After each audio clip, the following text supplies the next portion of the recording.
दोस्तों आज के इस वीडियो में सीबीआई का हिंदी नाम क्या है, साथ ही सीबीआई की स्थापना क्यों की गई, सीबीआई का प्रशिक्षण किस प्रकार से किया जाता है। सारे पुलिस का प्रशिक्षण जो होता है अलग होते हैं और बहुत सारे सीबीआई का प्रशिक्षण किस प्रकार किया जाता है, साथ ही सीबीआई की स्थापना किस उद्देश्य से किया गया और सीबीआई का किस प्रकार से प्रशिक्षण किया जाता है कि इनके इस तरह की ट्रेनिंग के वजह से ये कोई भी जो केस होते हैं उसको आसानी से पकड़ लेते हैं। तो सारी इस वीडियो में सारे डिटेल देंगे, साथ ही इस वीडियो को आप लोग अंत तक देखिए। उससे पहले बता दूं कि ये आपको सारे पॉलिटी के बुक में आपको मिल जाएंगे। अगर लक्ष्मीकांत पढ़ रहे हैं तो लक्ष्मीकांत के चैप्टर नंबर 58 आप देखेंगे तो उसमें सीबीआई से रिलेटेड पूरी जानकारी दी गई है। तो उसको मैंने सोचा कि सारे टॉपिक को कवर करने से पहले इस टॉपिक काफ़ी ट्रेंडिंग टॉपिक चल रहा है, क्योंकि आप लोग जान रहे होंगे कि अभी हाल ही में सुशांत सिंह राजपूत का केस सीबीआई को ट्रांसफ़र कर दिया गया है। तो इसमें क्या है कि क्या बातें हैं, किस प्रकार से उससे जांच होती है, तो सारी बातें इस वीडियो को माध्यम से हम जानने की कोशिश करेंगे। तो चलिए इस वीडियो को पहले शुरू करते हैं। देखिए दोस्तों, सीबीआई जो जैसे कि सीबीआई की स्थापना जो की गई थी वो आपको 1963 में की गई थी। इसका जो स्थापना करने का उद्देश्य था कि जैसे कोई भी अपराध हो गया, चाहे कोई सरकार ही कुछ कानून व्यवस्था, इसमें बात करें तो इसका उद्देश्य था कि संविधान और देश की जो कानून व्यवस्था है उसमें जो गलतियां होती है, जैसे कि उसको कानून को रक्षा करना, इसका मेन उद्देश्य था। जैसे कि भ्रष्टाचार चलता है कानून व्यवस्था में, उस तरह से उसके बाद संविधान में भी कुछ ऐसे कानून बन जाते हैं जिसके वजह से कुछ होते हैं, मतलब गलतियां करते हैं कोई भी अपराध किसी भी तरह का अधिकारी, तो उसके ऊपर भी सीबीआई जांच बैठती है। तो सारी बातें आप लोग जानते हैं। तो इसका मेन उद्देश्य यही था कि संविधान और देश के कानून की रक्षा करना। उसके बाद इसका आदर्श वाक्य की बात करें तो इसका आदर्श वाक्य है उद्यम, निष्पक्षता और अखंडता। ये 3 वाक्य है जो इसका आदर्श वाक्य है। और आदर्श वाक्य की ध्यान रखना है, ये पॉइंट है, वर्ड से ही पता चलता है। निष्पक्षता मतलब किसी के पक्ष में नहीं। उसके बाद ईमानदारी, अखंडता ईमानदारी, बात से मैं यहाँ पे कहीं पे अखंडता भी रहते हैं, कहीं पे ईमानदारी, तो समझ गए होंगे। उसके बाद मैं बात करूं तो सीबीआई की बहुत सारे सीबीआई को जो संचालन करने के लिए अलग अलग शाखाएं बनाई गई है, जो 2016 के अनुसार अभी वर्तमान में जो शाखा है लगभग कुल शाखा 7 बनाए गए हैं। जिसमें से आप बात करें तो भ्रष्टाचार निरोधक शाखा, उसके बाद है कि आर्थिक अपराध मतलब भ्रष्टाचार, कोई कर्मचारी अगर सरकारी कर्मचारी है या कोई कर्मचारी जो भ्रष्टाचार करता है तो उसका निरोधक शाखा बनाया गया अलग से।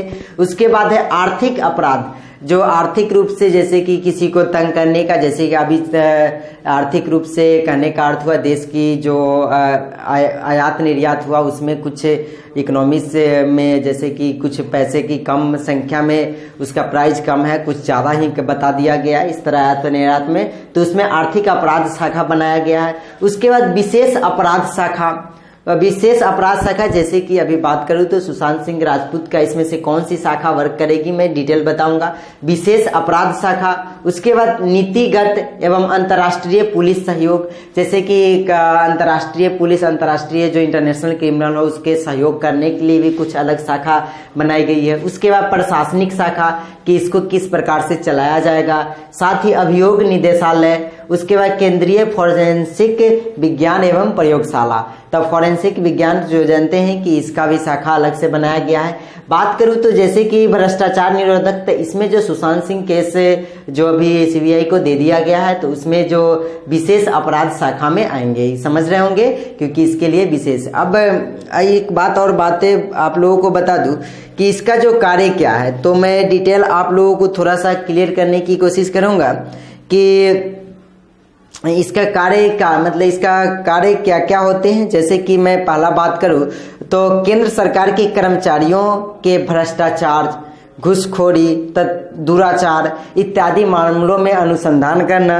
उसके बाद कार्य का राजकोषीय तथा आर्थिक कानून के उल्लंघन मामलों का अनुसंधान करना, जैसे आयात निर्यात, नियंत्रण संबंधित कानून को अतिक्रमण, सीमा शुल्क जो टैक्स को बचाता है, उसके बाद सरकार को नहीं टैक्स सरकार को नहीं देता है उसके लिए। उसके बाद है कि विदेशी मुद्रा विनिमय, इत्यादि इसमें इसका जो उल्लंघन करता है इसमें भी जांच सीबीआई को दिया जा सकता है, इसका कार्य है। जैसे कि पेशेवर अपराधियों संगठित गिरोह द्वारा ऐसे गंभीर अपराध का अनुसंधान जिसका राष्ट्रीय या अंतर्राष्ट्रीय स्तर पर प्रभाव हुआ हो, जैसे कि अभी देख रहे होंगे प्रभाव हुआ है क्योंकि सुशांत सिंह राजपूत का केस काफी प्रचलित है, इससे राष्ट्रीय प्रभाव है। और साथ में ये जो गिरोह के मामला है जैसे कि आपराधिक है, पैसे के आधार पे उसको पैसा को ऐंठ लिया गया इस तरह से, तो यहाँ पे दिया गया है कि पेशेवर अपराधियों के संगठित गिरोह द्वारा, उसके बाद भ्रष्टाचार निरोधक एजेंसियां जैसे कि अभी बताए,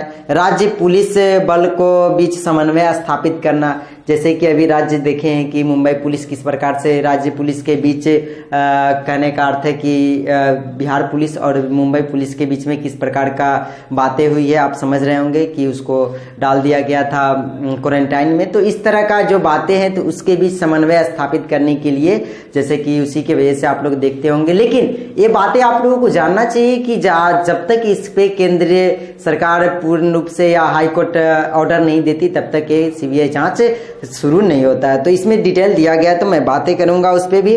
उसके बाद आंकड़ा संबंधित अनुरक्षण, आप समझ गए होंगे कि इसका कार्य क्या क्या है। सो अब बात करते हैं आगे की थोड़ा सा कि जब इसके जो सीबीआई का आप लोग समझ गए होंगे, सीबीआई के लिए जो प्रशिक्षण के लिए अभी जो गाजियाबाद में इसका सीबीआई एकेडमी बनाया गया है। पहले जो दिल्ली से संचालित होता था लेकिन अभी चेंज करके आपको चेंज कब किया गया मैं थोड़ा सा क्लियर कर दूं, चेंज कर दिया गया था आपको, उसके बाद बना दिया गया था उत्तर प्रदेश गाजियाबाद में। अब देखिए गाजियाबाद के अलावा भी कुछ इसके शाखाएं हैं जहां पे जितने भी सीबीआई ऑफिसर होते हैं उनका ट्रेनिंग दिया जाता है, जैसे कि कोलकाता, मुंबई और चेन्नई में इसके लिए क्षेत्रीय प्रशिक्षण केंद्र बनाए गए हैं। अब देखिए इसमें दो प्रकार से ट्रेनिंग होते हैं, दो प्रकार की जो सीबीआई के अधिकारी होते हैं उनको दो प्रकार से ट्रेनिंग होते हैं। एक तो लघु अवधि के लिए, अब बात करें लघु अवधि के लिए कम समय के लिए जो ट्रेनिंग होते हैं उनमें कौन कौन से अधिकारी, जैसे कि सीबीआई जो अधिकारी होते हैं कुछ उसमें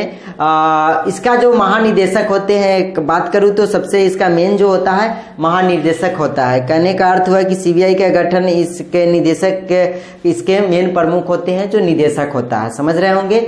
और जिसमें अभी बात करूं तो से लघु अवधि के लिए अधिकारी होते हैं जिसमें राज्य पुलिस बल, केंद्रीय अर्धसैनिक बल तथा केंद्रीय लोक उद्यमों के लिए, मतलब बात करें तो जैसे कि नॉर्मल प्रशिक्षण किन के लिए होता है, लेकिन लंबी अवधि का जो प्रशिक्षण होता है उसमें उसके लिए आपको सीधे नियुक्त जैसे डीएसपी हो गया, उप निरीक्षक हो गया, सीबीआई सिपाहियों के लिए इस तरह के उसको लंबी अवधि के लिए प्रशिक्षण होता है। अब इसका जो हेड होते हैं निदेशक, निदेशक के नीचे बहुत सारे रैंक होते हैं, जैसे कहने का पुलिस में आप लोग देख रहे होंगे, जैसे कि बिहार के ही बात करूं या किसी भी स्टेट का तो रैंके के आधार पे ऊपर तक जाते रहते हैं, डीजीपी तक, इस तरह डीएसपी, एएसपी, इस तरह से एएसपी, एससीपी, इस तरह के बहुत सारे पोस्टिंग है। तो उसी तरह इसमें भी सीबीआई में भी आपको अलग अलग पोस्टिंग बताया गया है, मतलब पोस्ट उसमें दिया गया है। तो आगे बात करूं आपको, अब देखिए अब कुछ ऐसे हैं जैसे कि सारे चीजें की जानकारी इसके लिए भी जैसे कि कुछ अन्य एजेंसियां भी है जो वर्क करती है, जैसे कि बात करूं आपको प्रवर्तन निदेशालय। देखिए प्रवर्तन निदेशालय की मैं बात करूं तो इसमें कौन कौन से आते हैं मैं थोड़ा सा क्लियर करने की कोशिश करूंगा। प्रवर्तन निदेशालय जो होता है ये आपको राजस्व विभाग के अधीन ही आता है। इसमें फॉरेंसिक एक्सचेंज मैनेजमेंट एक्ट 1999 के तहत और प्रिवेंशन ऑफ मनी लॉन्ड्रिंग 2002 को लागू कराना इसका मोटो है, जिसमें क्या होता है कि इसका जांच पड़ताल करना, जो अवैध संपत्ति होता है उसको जब्त करता है। तो आप समझ गए होंगे प्रवर्तक निदेशालय के अंतर्गत। उसके बाद है कि जैसे कि आप लोग कुछ दिन पहले सुने होंगे 2008 की बात है, मुंबई में आतंकी हमले हुए थे, उसके राष्ट्रीय जांच एजेंसी, इसी के लिए क्या किया गया, राष्ट्रीय जांच एजेंसी का गठन किया गया। इंग्लिश में बात करूं तो नेशनल इन्वेस्टिगेशन एजेंसी। अब इसकी 16 दिसंबर 2008 को इसको बनाया गया और बिल जब पास हुआ जिसका नाम था राष्ट्रीय जांच एजेंसी बिल 2008, जिसके तहत इसको बनाया गया था। देखिए इसमें क्या है, जांच इसका जो इसमें कौन सी कैटेगरी आएंगी, कौन सी ऐसी चीजें की जांच इसमें होंगे। तो इसमें आपराधिक कुछ आतंकवाद की मामला हो, तो ये नेशनल NIA जांच करेगी और जिसमें आपराधिक मामला, इसीलिए इनको NIA को सौंप दिया जाता है। अब देखिए कुछ सीरियस फ्रॉड भी होता है, जैसे कि स्टॉक एक्सचेंज की बात करूं तो स्टॉक एक्सचेंज लगभग 1976 से ही पहले से ही 1976 है, कंफर्म नहीं हूँ, उससे पहले से ही चला आ रहा है। तो मैं बात करूं तो इसमें कि इसमें भी बहुत सारे फ्रॉड हो रहे थे, जिसके वजह से जिसके जांच के लिए एक एजेंसी बनाई गई, जिस एजेंसी का नाम है सीरियस फ्रॉड इन्वेस्टिगेशन, जो 2003 में सीरियस फ्रॉड इन्वेस्टिगेशन संस्था की स्थापना की गई।